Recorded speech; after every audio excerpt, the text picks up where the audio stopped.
Welcome back to the Challenger League. We are in round 3 here. There are 2 spots left for the Premier League left to give away. We just saw Protoss versus Protoss Younghwa with a pretty dominant 2-0 against Trap. Yeah, a very quick 2-0 against his SDX Soul Protoss opponent. He goes now to the Premier League, and Trap, of course, has to battle his way through the up and downs if he wants to go to the Premier League later on.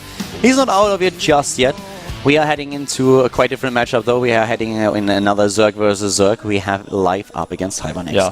We talked about this a little bit earlier. Life is somebody who was so dominant, so dominant last year especially, and now this year just not looking quite so much as so, especially in the last 2 months, and a lot of people are saying he's in a slump. He wants to prove that he's not, and if he wins this game, I mean, he's already done so well in the Challenger League as it is. If he wins this best of 3, he goes right back in the Premier League. Everyone has to kind of be quiet about it.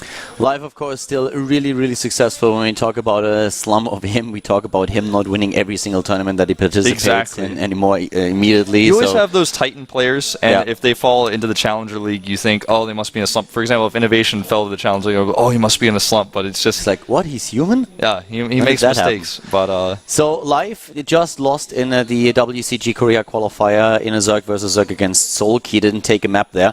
Of course, Soulkey, a great Zerg versus Zerg player. Life is pretty good in that matchup on his own, but so far he didn't really have to focus on it too much. He played 2 Terran players in the first and the second round of the Challenger League to get through this third round, and now he's up against hyvaa.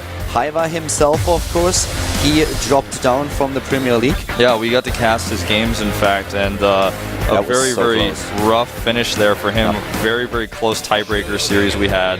It's a tiebreaker series with Rain and with First. Yes. So now we're going to find out what exactly hyvaa can do in Zerg versus Zerg matchup. He's a player who really likes to be aggressive. Let's see if that also transitions into ZVZ. Currently we have Life to the left with a really good record here. Yeah, really good record overall. This guy is so good. I mean, you're just looking at his GSL stats alone, his WCS stats here in offline matches. So good stats. There's so many other stats he's played, so many online tournaments, so many tournaments overseas he's played in that aren't even shown there. Great player. One of the most successful we've ever had.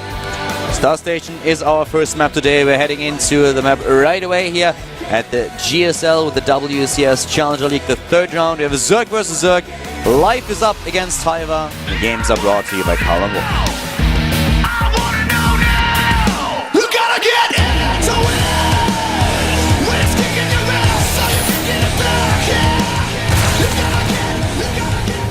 Starting to the bottom right of Star Station, we have the Zerg player for Team Startail. It is Startail Life.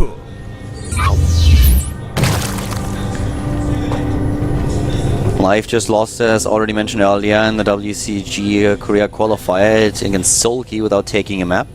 Now he's up against his Zerg opponent to the top left in red. STX Soul hyvaa. Yeah, hyvaa, whenever floats your boat. He goes by both.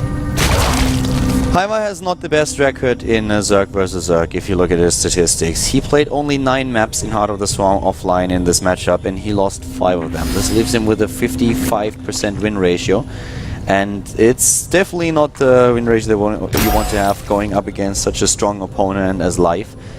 And Life is starting this match very aggressive. Yeah, 13 pull, not even a 14. Yeah, starts with a 13 pull here and is up against the hatch first. I've never even seen a 13 pull before, I don't think. It's just a little bit faster. And one of the few players I've seen with a 13 pull is actually Lowly when you talk about the foreigner scene. Likes his 12 pull as well. That's probably his most preferred build.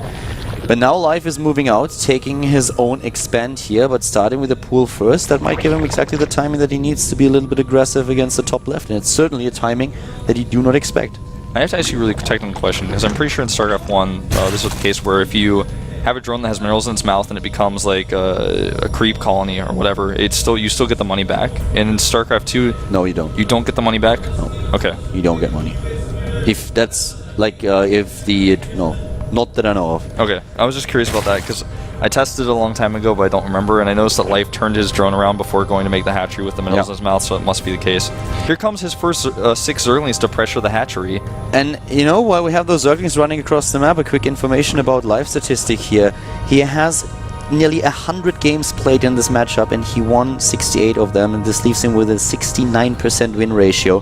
He has an insane amount of ZVZ experience, a great statistic and win ratio to fall back onto. So if that is any indication at all, then hyvaa is doomed in this matchup, but Life has to prove it, and he's trying to. He's moving into the main base with those Zerglings already, and there is not a lot just yet waiting for those Zerglings to pop here. Yeah, waiting for those Zerglings to pop. He's going to lose a little bit of mining time. At the same time, the Zerglings do pop out, and Life is pushed back relatively easily here by hyvaa.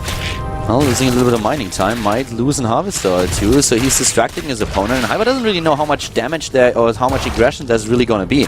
And what of course has also been spotted by Life is the gas. So this attack is not only there to do a lot of damage. If you think about what he's doing, then you will... Yep, one drone kill. Then you realize immediately that with only 6 Zerglings at the beginning of the game, he cannot do a lot. That's not a build or a timing that is like there to do damage. What you want to do is distract your opponent, throw his timings off a little bit, force him to overcommit if possible to his defense, and you want to scout what the heck's going on up there.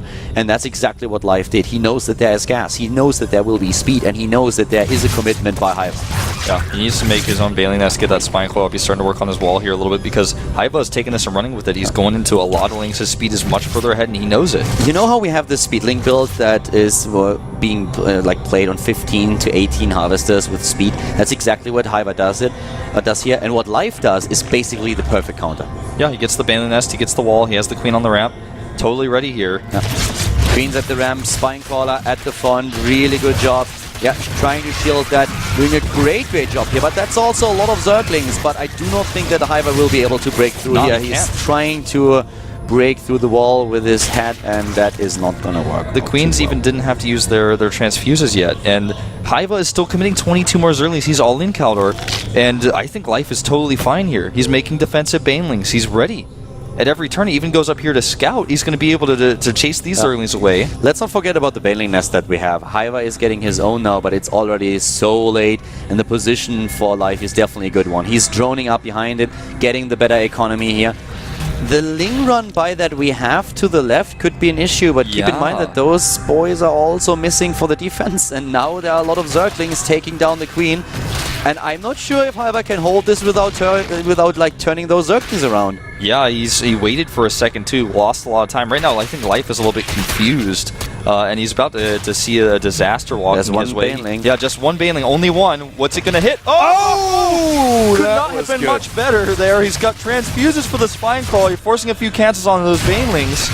And well, he can't transfuse here, he doesn't have the energy anymore. Here come more Zerglings moving in, the Spinecrawler is still alive, the second Queen is about to go down. Attacking the destructible plates there for a few seconds with some of his Zerglings. This gives hyvaa a huge opportunity, and Life Zerglings are doing nothing. Oh, Life Zerglings are now moving into the mineral line at the top left. The Harvester count is much better for the Startail player, but he needs to defend somehow, and that is not an easy issue here.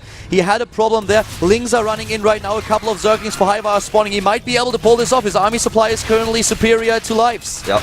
And will that Baneling get the hit it needs? No. The answer is no. He only kills a few Zerglings there. Life losing everything, and it looks like he will also lose this game. His attack has been cleaned up. He's being camped right now. Oh, Life with a small mistake here, attacking those destructible plates and also not really transfusing as he should. And now suddenly he's losing so much ground. He's down in the Harvester count. He did not see those Zerglings running across. He missed the attack in the main base of hyvaa for a second.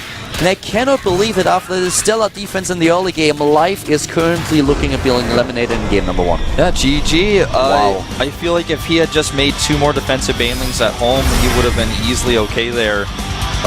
And he didn't see it coming. You know, he didn't have an Overlord to spot for that. Really nice idea by hyvaa. It was a huge risk that he took. It was extremely all-in what he did, but it worked out simply because Life didn't see it. Yeah. And that's kind of how all-ins work a lot of the time. hyvaa got really lucky with that. Yeah. To be completely honest. But after the initial aggression, I mean, the decision to go for that was actually a really good one because he knew that he was already very far behind. And when he was able to get in there, one good Baneling hit, one additional Baneling of Life, and that would have ended the game. But Life did not have that. Looking at Life's face here, he doesn't look very phased by this, though. Well, Life knows perfectly well that he had the better build and everything here, but that was for him a bit unlucky. hyvaa got the one hit that he needed, but yeah, that is not very solid what he played there. Yeah, extremely risky. But in the end, I mean, he wins the game. So He that's wins the game, what he counts. takes a risk, he gets away with it. Hyvaa takes the lead in the best of 3 series, and if he pulls that off again and takes it with a 2-0, then Live is the one who goes through the up and downs, and Hyvaa will go right to the Premier League again. So Live's still laughing here, but Hyvaa is in the lead. He's the one who only has to take another map to advance to the Premier League, and that's all that counts today. No, you're exactly right. Nuclear Precinct, another 2-player map. We've seen so many of them today.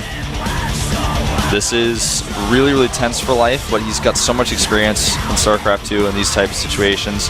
Does not look phased, as you can see smiling there on the booth. I think that smile really just says like, yeah, I screwed it up in the last game. I know I made 1 or 2 stupid mistakes there, but my build is much better than yours. And in like 9 out of 10 games, I take this map. Yeah, but he didn't, and this is what it comes down to. So if he loses either New Kirk or a potential 3rd map, he's going to the up and down. So Life really needs to play this as solid as he can and take the game against Hyvaa. We're going into game number 2 at New Kirk at the WCS Challenger League in Korea. Life versus Hyvaa, brought to you by Colin Wolf. You gotta get into it!